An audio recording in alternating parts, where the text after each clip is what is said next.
Class last time मैंने आपको जैवमंडल, जलमंडल, स्थलमंडल, वायुमंडल के बारे में बताया। आज मैं आपको एक आकृति के आधार पर समझाऊंगा कि क्या है, कैसे है। पृथ्वी का क्षेत्र, मैं बात करूंगा पृथ्वी के क्षेत्र के बारे में, जिसमें क्या है, सौर ऊर्जा हमें सूर्य से मिलती है। उसके बाद ये पृथ्वी का क्षेत्र है पूरा। ये पूरे हमें पता है कि हमारी जो पृथ्वी है वो गोलाकार में है, लेकिन संपूर्ण रूप से गोलाकार ना होकर ये अंडाकार में है। संपूर्ण रूप से गोलाकार नहीं है, थोड़ा सा अंडाकार इसके अंदर विद्यमान है। इसके बाद आपका ये जलमंडल है, ये क्या है, जैवमंडल है, ये है स्थलमंडल। जो गर्मी है वो निकलती रहती है। ऊष्मा जो है, ऊष्मा का मतलब क्या है, गर्मी, वो निकलती रहती है इसमें से। अब मैंने आपको वायुमंडल के बारे में बताया था पहले कि वायुमंडल क्या होता है, जहाँ पे हवा। उसके बाद मैंने जलमंडल के बारे में बताया था कि हमारा जो पृथ्वी है वो लगभग 97% जो भाग है वो जलमंडल में है। ठीक है। जैवमंडल में क्या है, जहाँ पे सजीव जीव जंतु रहते हैं। और स्थलमंडल जहाँ पे कि आपके पेड़ पौधे, वनस्पति या फिर पहाड़, पर्वत, द्वीप, ये सब क्या है, स्थलमंडल में आते हैं। अब इसके बारे में हम बात करेंगे। ये क्या है, पृथ्वी का जो हमारी जो पृथ्वी है उसके स्थलमंडल किस तरह से बटा हुआ है वो हम समझने की कोशिश करेंगे। भूपर पट्टी जो ऊपरी सतह है वो लगभग 100 किलोमीटर तक की है स्थलमंडल की। उसके बाद आच्छादन आता है, जिसके अंदर तरह तरह के जो कहीं लेयर बनी, कहीं पे क्या नाम है, लेयर बनी हुई है इनकी, किसकी, कहीं पे पहाड़ी है, कहीं पे खाड़ी है, कुछ इस तरह से, कहीं पे बहुत ज़्यादा ठोस पत्थर है, वो आच्छादन के अंदर आ जाते हैं। फिर 2900 किलोमीटर का जो एरिया है, इसका जो क्षेत्र है, क्षेत्रफल जो है वो लगभग द्रव्य है। और अगर उसके नीचे और चले जाए, कहते हैं कि पानी के नीचे भी धरती है, तो पानी के नीचे जो धरती है वो ठोस है, जो कि 5100 किलोमीटर तक की है, 5100 किलोमीटर तक की है। तो ये दोनों मैंने आपको पिछले अपने लेक्चर में बताया था, पढ़ के समझाया था। उसका मैं अब एक आकृति के दर्शाते हुए, आकृति को दर्शाते हुए व्हाइट बोर्ड पे मैं आपको समझाने की कोशिश कर रहा हूँ कि हमने क्या क्या पढ़ा था।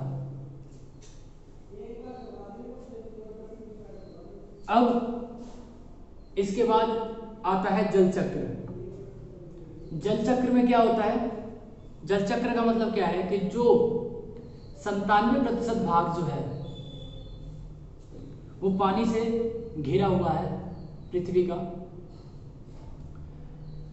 अब वो क्या होता है, जैसे ही सूर्य की किरणें उनके ऊपर पड़ती हैं, जो जल का जो ऊपरी सतह है वो वाष्पीकरण हो जाता है उसके अंदर, यानी कि इवापोरेशन होता है उनके अंदर। वो क्या होता है, पानी के छोटे छोटे बूंद जो है वो बन करके हवा में, हवा के साथ उड़ करके वो आसमान में चले जाते हैं, बादलों में चले जाते हैं। वहां पर वो इकट्ठा हो जाते हैं। जब वहां पे वो इकट्ठा होते हैं, जब वो बादलों के अंदर जाते हैं, उसको हम बोलते हैं अवक्षेपण। क्या बोलते हैं उसे, अवक्षेपण। जब वो ऊपर जाते हैं, वहां ठंडा होता है, ठंडा होते हैं तो वो आपस में एक दूसरे के साथ मिल जाते हैं। मिलने के बाद जैसे ही हवा चलती है, वो बादल साथ साथ हवा के बहते हैं, और जैसे ही वो पर्वतों के साथ, पर्वतों की श्रृंखलाओं के साथ टकराते हैं, जैसे ही वो टकराते हैं वैसे ही उनके जो बादलों के अंदर जो पानी है वो नीचे गिरने लगता है। जैसे जैसे हवा चलती है वो पानी के अंदर कटाव आता चला जाता है और जो बूंदें होती हैं पानी की वो एकदम पतली होती चली जाती हैं और वर्षा के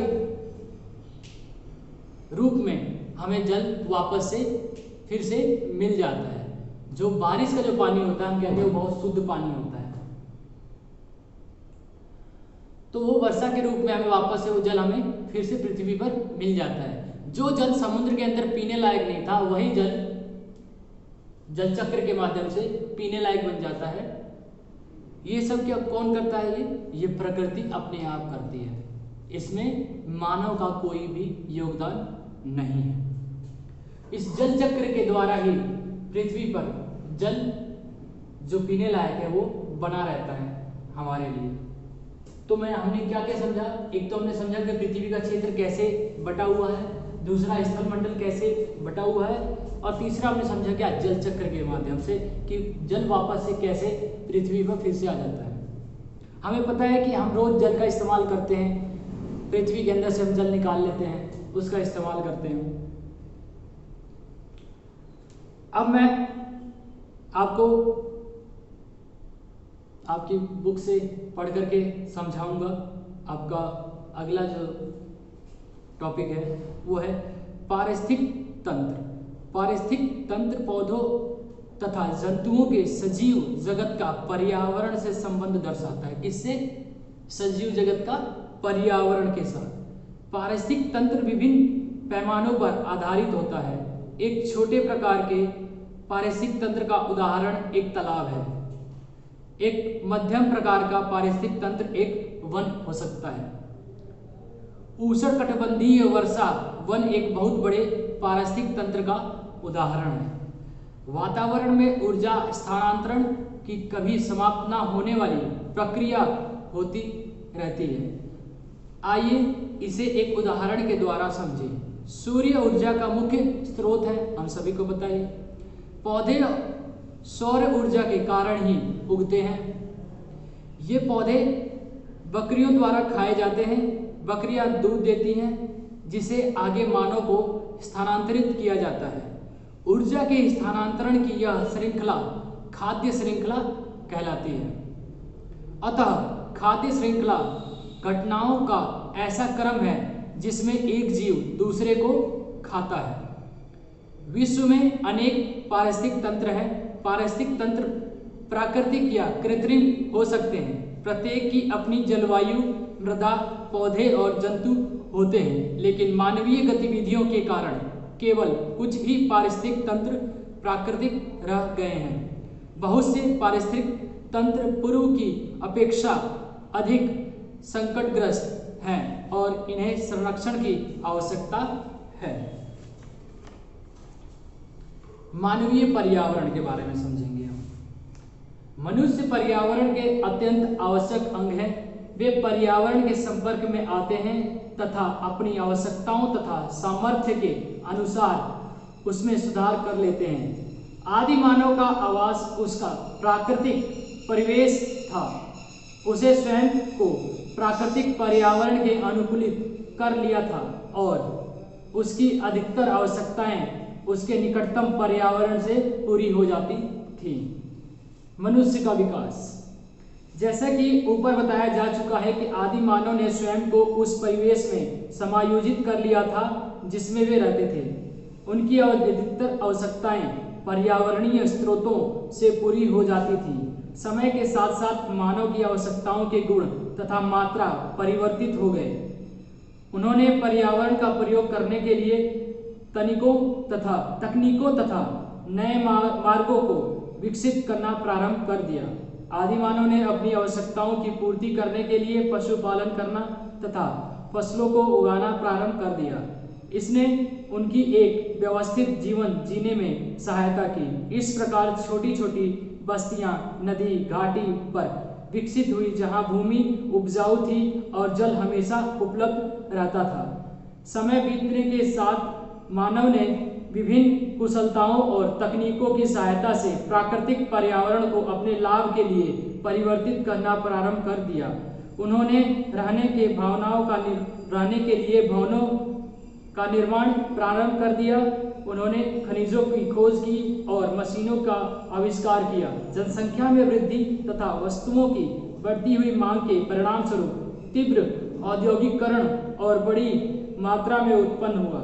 मानव अपनी कभी न समाप्त होने वाली आवश्यकताओं की पूर्ति करने के लिए पर्यावरण का लगातार तथा अंधाधुंध दोहन कर रहा है। यह पर्यावरण दुर्दशा का कारण है।